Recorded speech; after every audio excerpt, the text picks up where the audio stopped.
Hello दोस्तों, आप लोग कैसे हैं। आशा करते हैं कि आप लोग स्वस्थ होंगे, अच्छे होंगे। आज हम लेकर आए हैं भारत का संविधान। इसमें कुछ महत्वपूर्ण टॉपिक हैं जो आर्टिकल से संबंधित हैं, जो आने वाले एग्ज़ाम में, कॉम्पिटिटिव एग्ज़ाम में महत्वपूर्ण योगदान देने वाले हैं।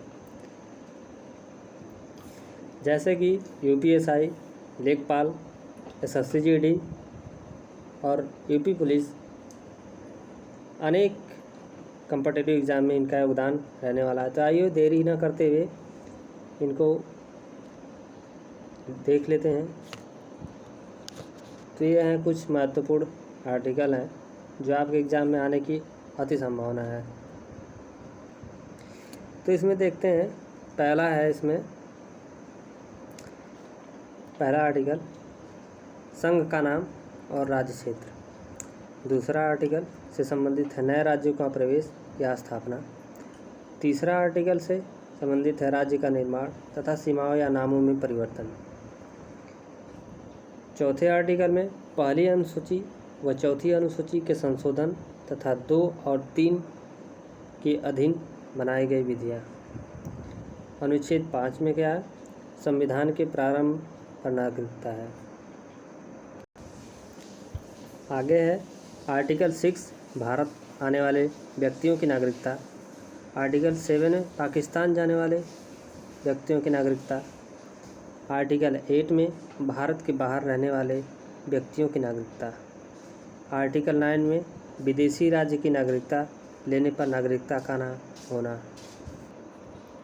और आर्टिकल 10 में क्या है, नागरिकता के अधिकारों का बना रहना।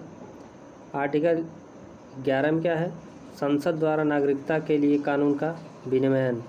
आर्टिकल 12 में राज्य का परिभाषा है। आर्टिकल 13 में मूल अधिकारों का असंगति या अल्पीकरण करने वाली विधियां हैं।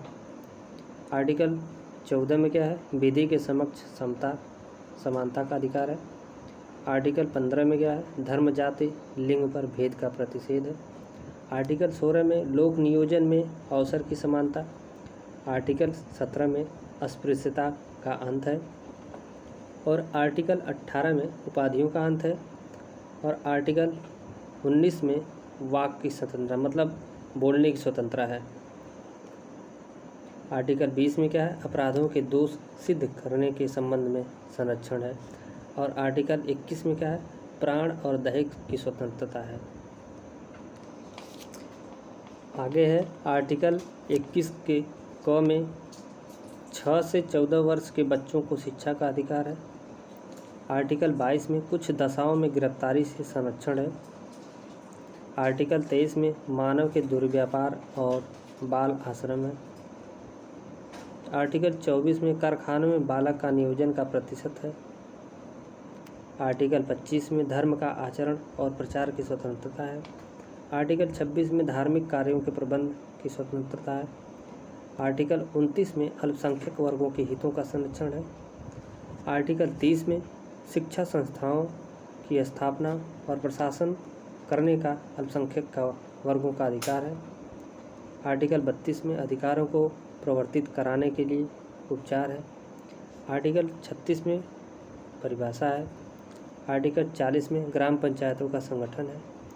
आर्टिकल 48 है आगे कृषि और पशुपालन संगठन है। आर्टिकल 48 क पर्यावरण, वन तथा वन्य जीवों की रक्षा है। आर्टिकल 49 में राष्ट्रीय स्मारक स्थानों और वस्तुओं का संरक्षण है। आर्टिकल 50 में कार्यपालिका से न्यायपालिका का पृथक्करण है। आर्टिकल 51 में अंतर्राष्ट्रीय शांति और सुरक्षा है। आर्टिकल 51 क में मूल कर्तव्य हैं। आर्टिकल 52 में भारत का राष्ट्रपति। आर्टिकल 53 में संघ की कार्यपालिका का शक्ति। आर्टिकल 54 में राष्ट्रपति का निर्वाचन है। आर्टिकल 55 में राष्ट्रपति के निर्वाचन की रीति क्या होने वाली है।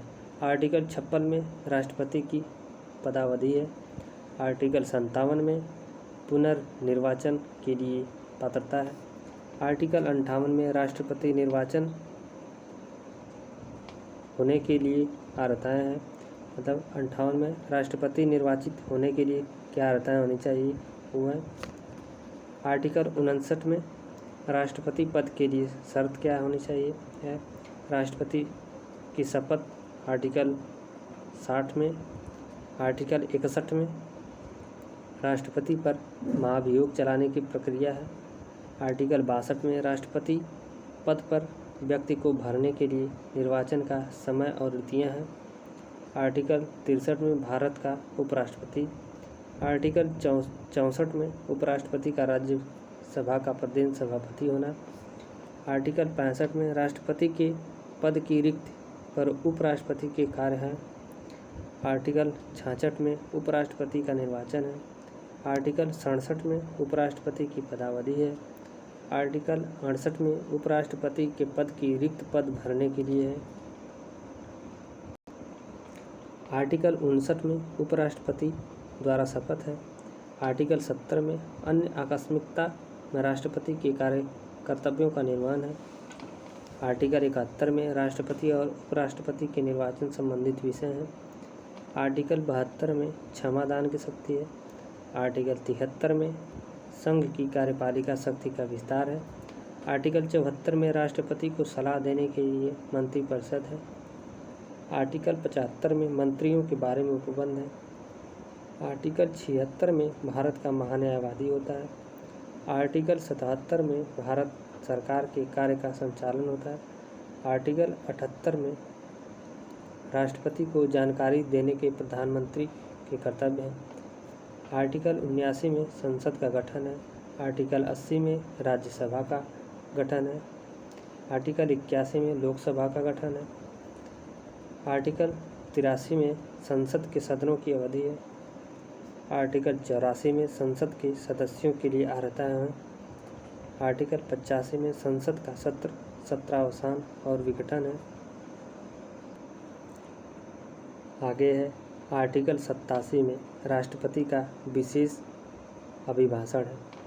आर्टिकल 88 में सदनों के बारे में मंत्रियों और महान्यायवादी का अधिकार है। आर्टिकल 79 में राज्यसभा का सभापति और उपसभापति है। आर्टिकल 90 उपसभापति का पद रिक्त होना या पद से हटाया जाना। आर्टिकल 91 सभापति के कर्तव्यों का पालन और शक्ति है। आर्टिकल 92 सभापति या उपसभापति को पद से हटाने का संकल्प विचाराधीन हो तब उसका पीठासीन न होना है। आर्टिकल 93 में लोकसभा का अध्यक्ष और उपाध्यक्ष है। आर्टिकल 94 में अध्यक्ष और उपाध्यक्ष का पद रिक्त होना। आर्टिकल 95 में अध्यक्ष में कर्तव्य एवं शक्तियाँ हैं। आर्टिकल 96 में अध्यक्ष उपाध्यक्ष को पद से हटाने का संकल्प हो तब उसका पीठासीन न होना। आर्टिकल 97 में सभापति उपसभापति तथा अध्यक्ष उपाध्यक्ष के वेतन और भत्ते हैं। आर्टिकल 98 संसद का सचिवालय है। आर्टिकल 99 में सदस्य द्वारा शपथ का प्रतिज्ञान है। आर्टिकल 100 में संसाधनों में मतदान रिक्तियाँ के होते हुए भी सदनों के कार्य करने की शक्तियाँ और गणपूर्ति। तो दोस्तों आज के लिए इतना ही। आगे और कुछ महत्वपूर्ण आर्टिकल लेकर आएंगे नेक्स्ट वीडियो में। यदि ये वीडियो आपको अच्छी लगी हो तो हमारे चैनल को सब्सक्राइब करें और बेल आइकन को हिट करें और इस वीडियो को अधिक से अधिक शेयर करें। धन्यवाद दोस्तों।